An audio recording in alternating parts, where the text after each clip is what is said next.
Nagbabalik ang schoolmates at sa puntong ito basahin muna natin ang opinyon ng ating mga netizens.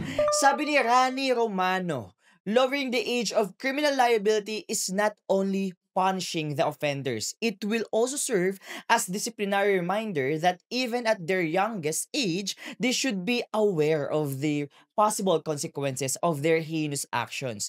If the parents cannot control or discipline their child, the law will.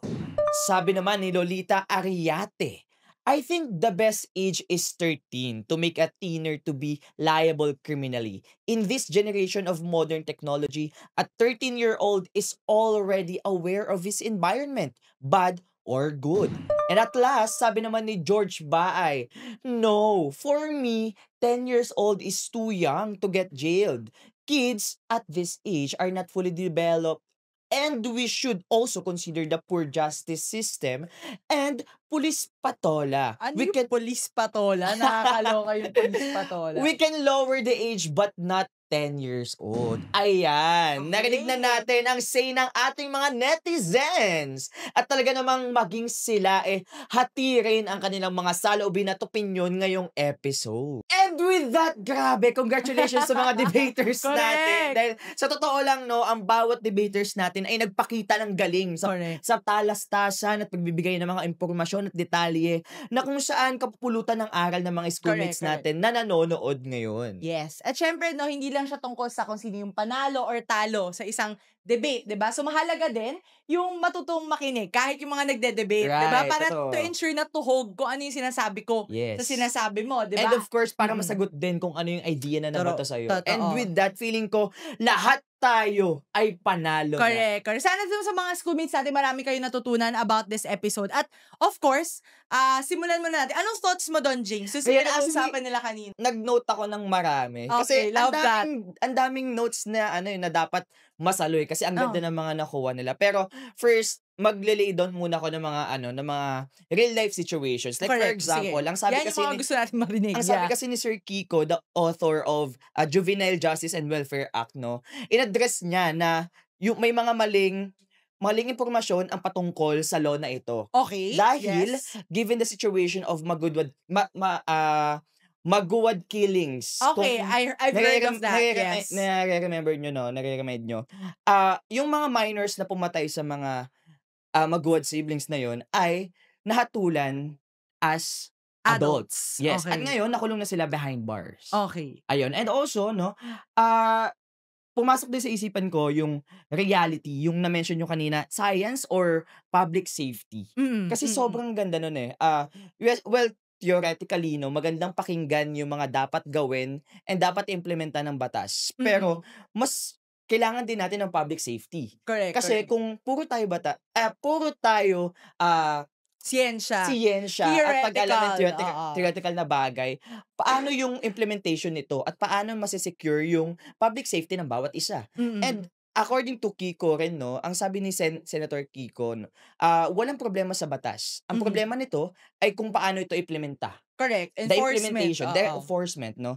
And para himayin yung bawat nasabi ng bawat grupo, no? Sa una, yung sa may pros, is the accountability for serious crimes where children commit heinous crimes. Example nga yung murder and rape, should face accountability, sabi nga nila, since the gravity of their actions greatly impacts the victims and also the society. Correct, Kasi correct. once na nalaman yan online, syempre, pag pipiestahan yan, kung narapat bang sintesyahan ang isang bata, base sa bigat na nagawa nito. Correct. And next is deterrence effect. Like for example, knowing they can be punished at a younger age may discourage minors from committing serious crimes, prevents exploitation by adults. Okay. Kasi may mga syndicates nga naman, no, na hinahayaan yung mga bata na gumawa ng mga heinous crimes such as these, like yung mga na-mentions natin kanina, dahil alam nila na ang mga batang ito ay hindi makukulong dahil nga sa age nila. The justice for victims. Like, ang ganda nun, no, nang na-mention kanina na parang, paano yung mga biktima? Oo. Paano yung, kunwari, na-experience mo yun. Tapos, ang gumawa nun ay may kita mong nakangiti pa. Tumatawa pa. Okay Like, for pa, example, nasa school pa. yes, Diba? kitang-kita yan online, even international. Yung mga yung mga bata and even the teenagers, kapag nag-commit sila ng mga ganong crimes, tinatawanan ng nila yung judge. Kasi Correct. they know, in the end of the day, uuwi sila. Yes. In the end of the day, hindi sila makukulong. And sa may cons naman is children's cognitive development. Gaya nga ng Okay. mention kanina, no, na hindi pa fully developed yung mga bata and hindi pa wise yung decisions nila how to think good or think critically kung tama ba or masama yung ginagagawa nila, no.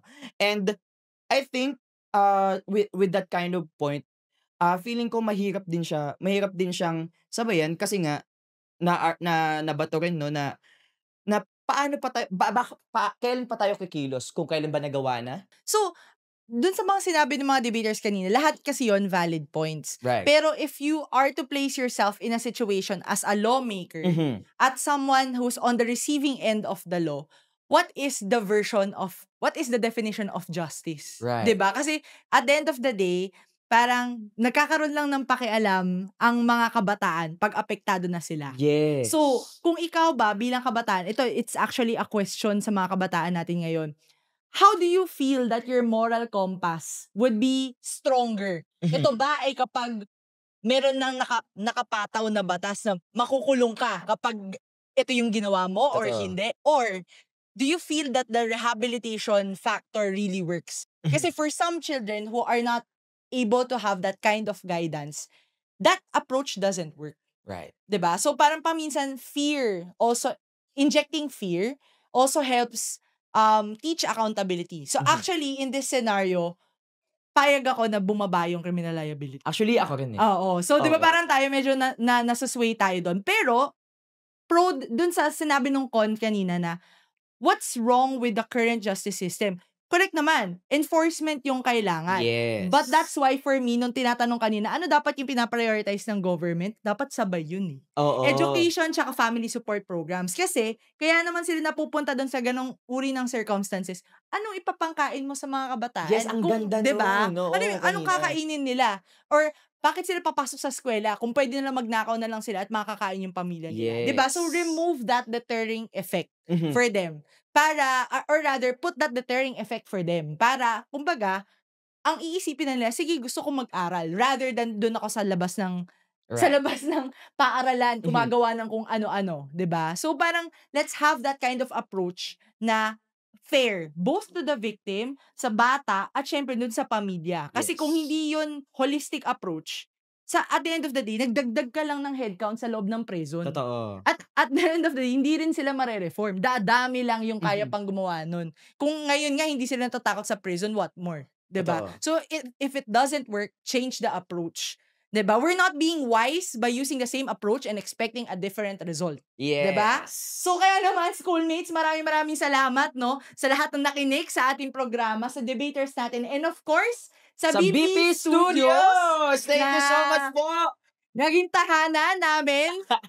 At sana medyo nanginig din kayo sa topic natin kanina at sana maging relevant ito sa inyo ngayon. And with that, sa bawat issue, sa bawat tanong, may boses tayong mga kabataan. Sumali makinig at makiisa dahil ang bawat opinion natin ay mahalaga. Kaya naman, sabay-sabay nating isigaw sa buong mundo, schoolmates, May pakialam ka! Sigawan